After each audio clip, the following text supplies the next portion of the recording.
Molo amizay vovony fanatanjahantena zay dia nampahafatary ny fianakavian'ny CNAPS androany fa manany ala Andriatsalama no kandidan'izy ireo amin'ny fifidianana izay foloan'ny Fédération Malagasy ny taranja tenisy. Jacquino Rakotomanana.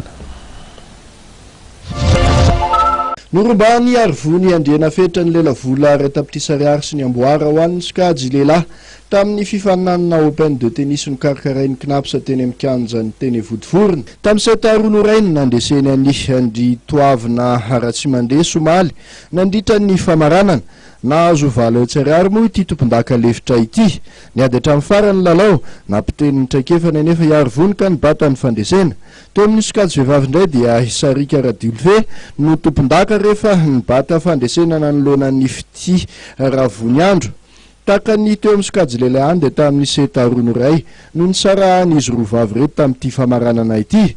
Torin'ny fifaninanana dia nilaza ny fafapony mpikarakara nanamafy izy ireo fa natao nietsika tahaka izao hampivoarana hatrany ity taranja ity.